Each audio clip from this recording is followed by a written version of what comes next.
Hello guys, welcome back to my channel. Meron tayo ritong dumating na mula Dasmariñas, Cavite. Ito guys, Toyota Revo.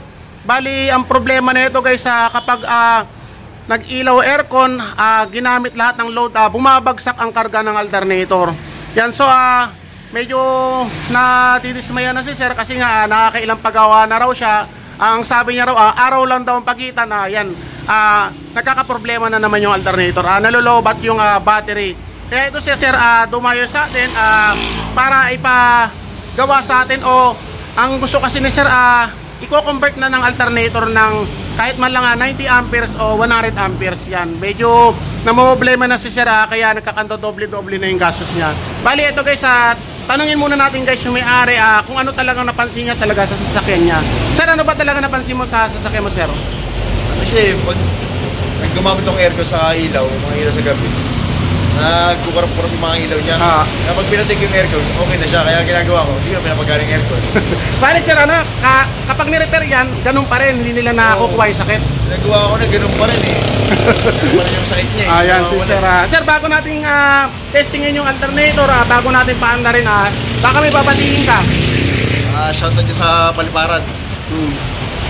Di bali si sir, kasama niya yung misis niya, kaya lang nag-aalmusal kasi dumating sila sir dito, napakaaga, kaya inagahan talaga nila. Kaya yan, ngayon ang gagawin natin, i-start muna bago natin baklasin yan. Papakita ko muna sa inyo guys kung anong problema ni sir dito. Sir, paki-start nga sir. Lagay mo yung voltmeter, yan. Yan, bali stock pa guys ang alternator niya. Sir, neutral mo, neutral. Yan, bali ano to guys, 7K. 7K ito sir, 7K yung makina niya. Yan, gasoline engine. Yan. Bali ito guys ang charging niya. Yan, nasa 14 siya. Sir, pakiilaw ang aircon niya.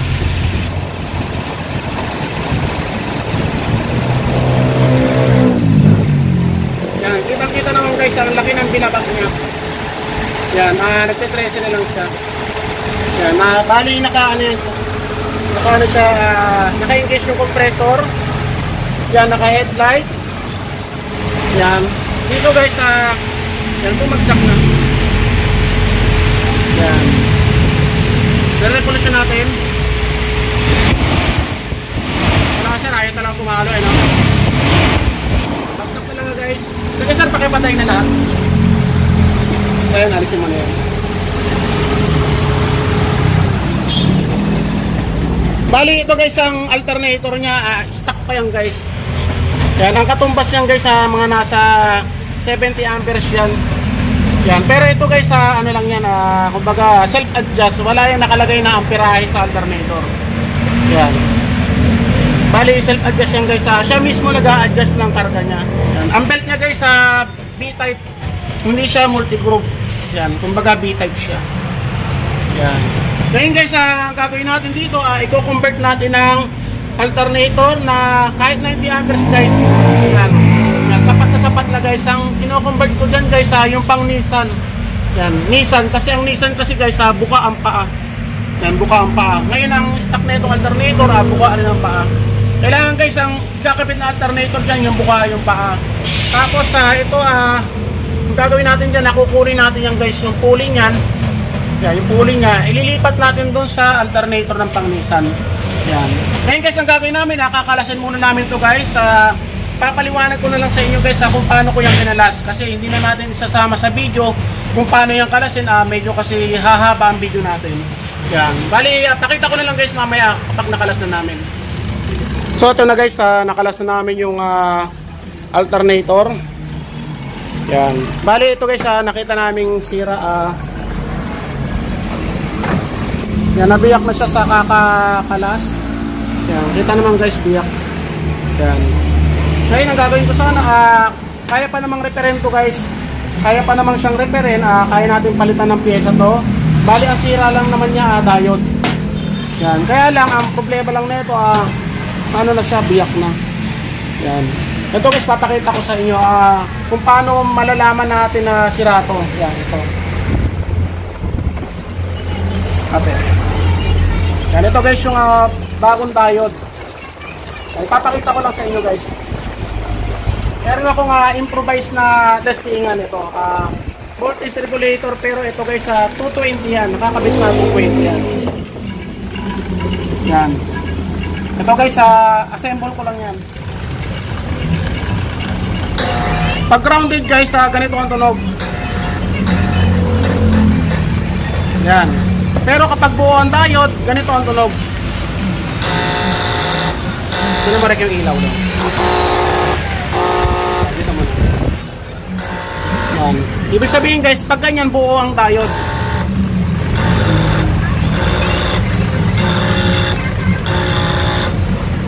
Yan, ito guys wala siya.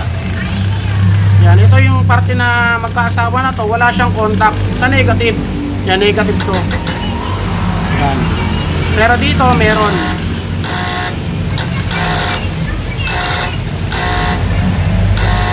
Tapos ito guys, positive to. Yan, positive to. Yan. Yan, pero sa positive meron siya. Yan, ibig sabihin guys, buo tong positive. Ngayon ang negative sira. Yan, wala siyang contact. Yan. Itong parte na to, walang contact ang negative. Kaya kapag nag-load, bumabagsak ang karga. Yan. Bali, ang sira niya guys sa diode. Kasi ito namang rotor buo. Yan, ganito guys mag-testing ng rotor. Yan, kailangan natin positive, negative. Yan, kailangan guys magpipil dyan o mag-yellowish. Yan. Ibig sabihin guys buo to. Kaya yung stator niya, testing din natin. Yan, nasa negative tayo. Yan, wala siyang ground. Hindi siya nakakaroon ng ground. Yan. Kasi pag grounded ang stator, yan, tutunog ng ganyan yan. Yan, pag grounded. So ito wala siya. Yan, hindi siya natunog. Ibig sabihin guys, buo yung rotor, buo yung stator. Yan, buo ang IC nito. Ang problema niya lang diode. Kaya nga lang, kung papalitan natin ang diode, wala na rin, hindi na rin magtatagal kasi wasak na yung housing niya. Biyak-biyak na. Yan. Ngayon ang gagawin natin guys ito. Meron tayong rito alternator na pang-convert dyan. Bali pang Nissan to guys, Nissan. 90 amperes. Yan. Ito ang gagawin natin kukunin natin to guys. Yung pulley nito, ililipat natin dito. Yan kasi ito multi-groove. Ito B-type. Yan. Pero kapag nilipat niya yan, kailangan guys pantay na pantay. Yan, pantay na pantay ang ng belt. Yan, kasi kapag hindi pantay yan, liliis yan guys. Katulad nito guys, kapag hindi pantay, liliis ng ganyan yan. Papaling siya. Yan, kailangan guys pantay na pantay para magtatagal ang belt. Yan, bali ang gagawin ko rito guys, ililipat ko na yung pulley nito, kakabit namin yung alternator.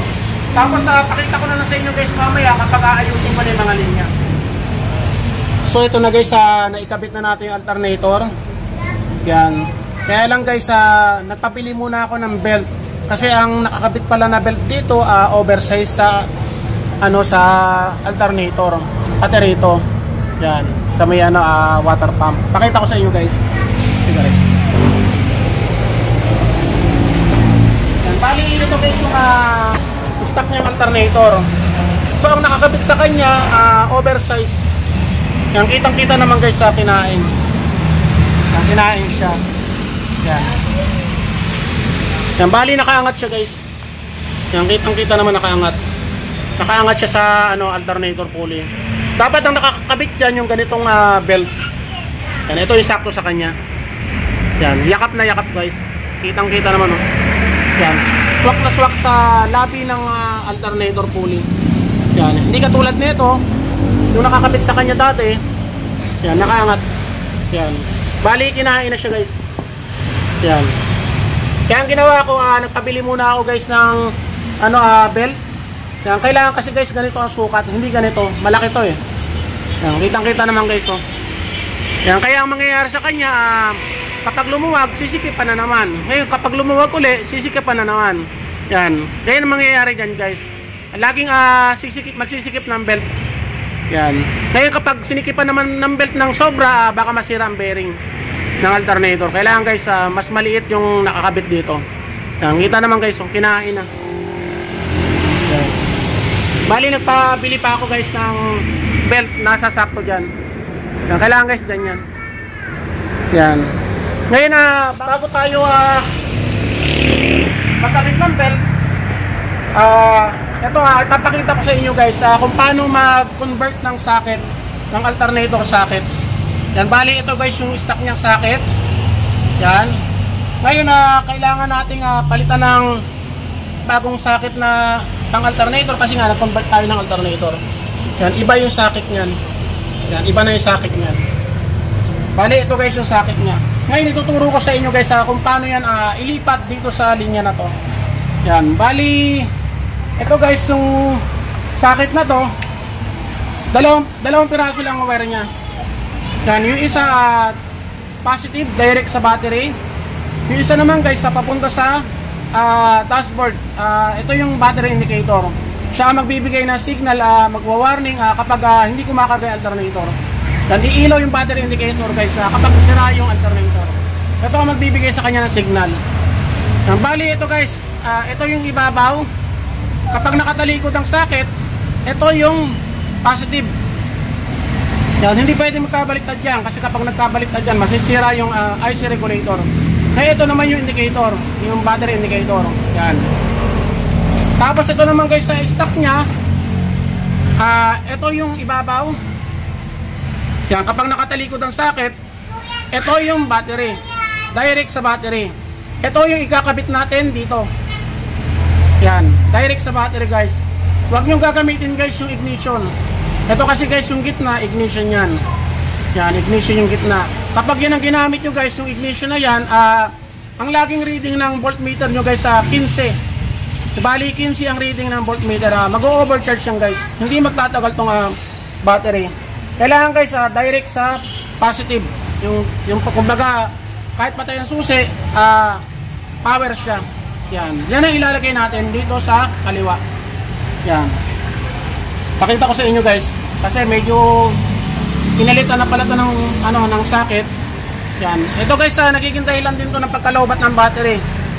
Yan. Sa mga ganitong sasakyan o kahit Toyota Corolla guys, kapag every 3 days, 2 days nalulowbat ang battery ng inyong sasakyan, minsan nagkakabaliktad itong dalawa na to. Yan. Ito guys, minsan yung ignition na to napupunta rito sa may kaliwa, direct sa battery. Ngayon pag nagkabaliktad yung dalawa na to, yan, magiging dahilan yan na pagkalobat ng battery. Kaya kailangan guys, dito yung direct sa battery. Ito naman guys, galing sa susi. Pag unang susi, doon na siya magkakaroon ng supply. Ngayon ito naman yung battery indicator. Itong nasa kanan, laging nasa kanan yan guys. Yan. Ngayon guys, syempre testing muna natin. Yan. Ito guys yung negative. Yan, kinabit ko muna kasi nagtanggal tayo ng alternator. Yan. Kasi kapag hindi natin tinanggal yung battery, kapag umispark to, ayan, baka umusok yan guys. Kaya kailangan lagi tayong safe. Kapag gagawa ng alternator, tanggal battery, yung terminal.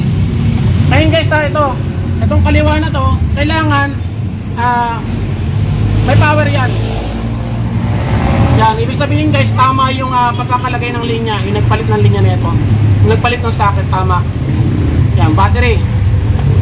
Yan, ito ang ilalagay natin. Tanggalin na natin to. Ito ang ilalagay natin dito guys. Sa kaliwa. Yan guys, ito yung ibabaw. Yan, nandito siya sa kaliwa. Yan ang ilalagay natin dito. Yan, yung direct sa battery.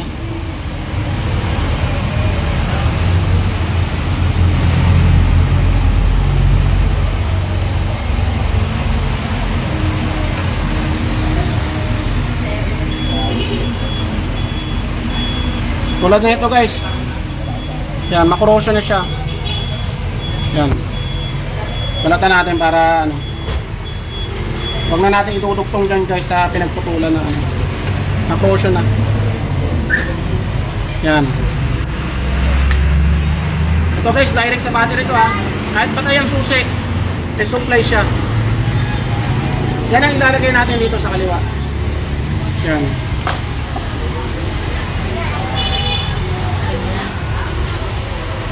Ngayon guys, yung ignition, ito yung gitna, hindi na natin gagamitin yan. Puputulin na yan. Yan, putol na yan. Yan, wala na yan.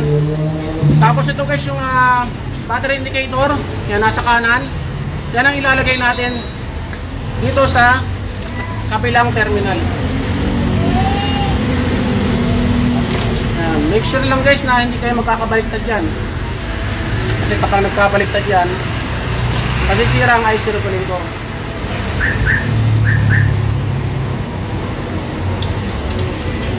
Yan. Yan, ganyan lang guys. Battery indicator, yung kanan. Ito guys, direct sa battery. Positive. Kahit patay ang susi, may supply siya. Yan. Gawin natin guys. Yan. Positive. Kahit patay ang susi. Ngayon guys, ang gagawin ko rito ay hihinangin ko yun ng mahiwagang panghinang. Yan, meron akong panghinang dyan guys. Yan, ito hinihinang ko to. Yan, heater plug guys ang ginagamit kong panghinang. Yan, tapos ang gagawin ko, tatapan ko na maayos. Pati ito guys, iayos ko na yan. Tatapan ko na rin yan na maayos. Yan guys, pakita ko na lang mamaya guys kapag nakaporma na yung belt. Tapos itong mga wire nakaporma na. Yan, tapos papakita ko sa inyo guys testingin namin, dapat 14 volts ang lalabas sa voltmeter ko. And guys, pakita ko na lang mamaya. A few moments later. So ito guys, okay na, naikabit na namin yung alternator. Yan. Pati yung linya guys, naiaayos na namin. Yan, bali, hininang namin, tapos binalutan ko na rin na maayos guys. Yan. Bali, nakasalpak na guys yung socket ng alternator. Yan, kailangan guys nakasalpak maigi yan. Yan. Yan, okay na guys. Tapos kailangan guys pantay na pantay yung belt. Kasi kapag nakalabas ng konti yan, magiging dahilan yan guys ng magiging malakas sa belt yan guys. Yan, kailangan na pantay ang belt. Medyo hindi lang kita rin ko guys. Yan. Tapos ito guys yung belt nya, kailangan swak na swak dito sa may labi. Yan. Yan. Bali, pati sa alternator. Swak na swak. Okay. Kasi kapag oversize guys ang belt, ganito ang mangyayari dyan. Yan. Bali, kakainin niya. Kakainin niya yung belt. Yan. Tapos ang mangyayari dyan guys, sikip kayo ng sikip ng belt. Yan. Paulit-ulit lang yan guys. Luluwag ang belt. Tapos sikip na naman kayo. Yan. Tapos ito guys ang sinasabi ko kung paano kalasin yan. Bali, dalawang lang yan guys, tornilyo. Dito sa may ilalim, yan, number 14 na llave. Tapos dito guys sa ibabaw, yan, 12 yan. Yan, 12. Yan, bali 12 yan guys. Yan. Kaya lang guys. Yan, kitang-kita naman guys. Yan, pantay na pantay yung belt. Yung kain ng belt, saktong-sakto sa mga pulley. Yan. Okay na guys. Tapos ngayon na nagpalit tayo ng alternator, magdadagdag lang kayo ng konting washer sa likod. Yan, konti lang guys. Bali sa likod guys ang lagay nyo. Yan, kasi kapag hindi nyo nilagyan ng washer yan, kapag sinikipan nyo yung tornilyo, mababali ito guys. Yan, mababali yan. Kailangan meron tayo dito sa likod. Yan, kapag sinikipan ng tornilyo, itutulak niya. Tutulak ng bushing, iipitin niya to guys, yung nilagay natin na washer. Yan. Okay na guys. Ngayon na, testing na natin. Trek. Gaya ng lagi kong sinasabi guys, kapag gagawa kayo ng starter o alternator, tatanggalin nyo guys yung negative. Yan, negative, wag positive. Kasi kapag positive guys, kapag nagtanggal kayo ng llave, kapag dumikit yan dito, yan, nag-i-spark yan. Yan. Tapos guys, pinalitan na rin namin yung terminal, dalawa. Yan. Bali, tanso guys ang ilalagay nyo. Yan. Ito yung pinagpalitan. Yan. Masyadong marumi na rin. Yan. Para isang gawaan na lang guys. Ito guys, mura lang yan. Ano na yan, yung terminal na tanso. Nasa 50 lang yan o 60. Tigarek, lagay mo na yan. Tapos lagay mo yung voltmeter .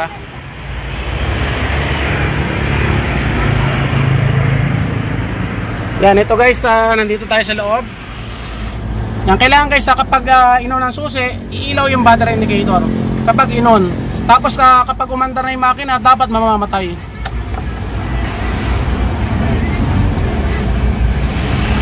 Yan, ito guys yung battery indicator. Kailangan pa kapag pinaandar natin, mamamatay yan. Like kamay ha. Yan, okay na guys. Yan, buhayin natin yung headlight. Yan, buhayin natin yung aircon. Dapat guys, ang palo niyan sa reading ng voltmeter ko 14.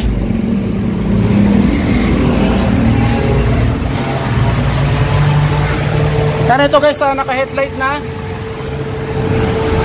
Yan. Yung compressor naka-engage yung magnetic clutch.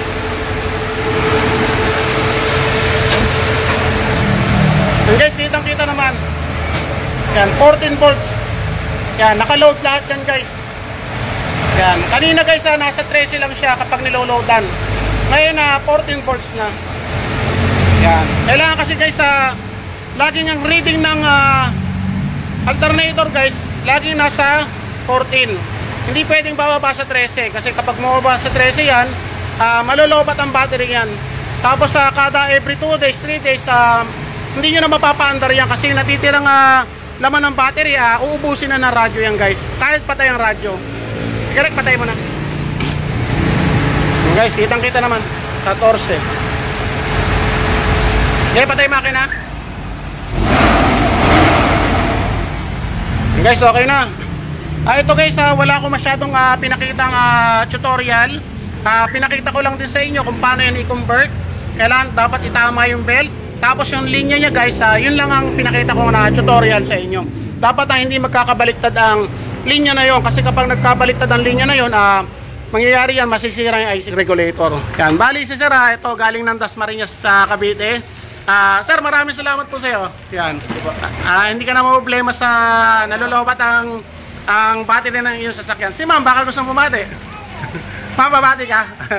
Kasi ma'am, kasama niya yung ano niya, yung yan, kasama na sir. Sir, ikaw sir, shoutout ka. Shoutout. Para sa Southville. Saan sir? Southville? Southville sa Binyan. Yan si sir. Ang ginawa naman namin dito yung power window ng driver side. Cable type. Yan, nasira yung cable. Sir, maraming salamat din sa iyo. Yan, salamat sa tiwala. Sir, salamat po. Ingat po sa pagbiyahe. Yan, ma'am, thank you po. Yan. yung anak niyo, gusto araw pag lumaki siya, makikita yung itsura niya. Halika baby. Yan, ito sir yung yan anak ni sir yan. Pag lumaki yung anak niya, makikita yung itsura niya. Sir, maraming salamat sa iyo. Ingat po sa pag-uwi. Yan, thank you po. Yan. Okay, maganda. Si sir, galing ng Dasmariñas, Cavite, dumayo rito sa Binyan, Laguna para maging maayos ang sasakyan niya. Yan. So yun guys, sana may natutunan kayo sa isinare kong bagong video. Maraming salamat.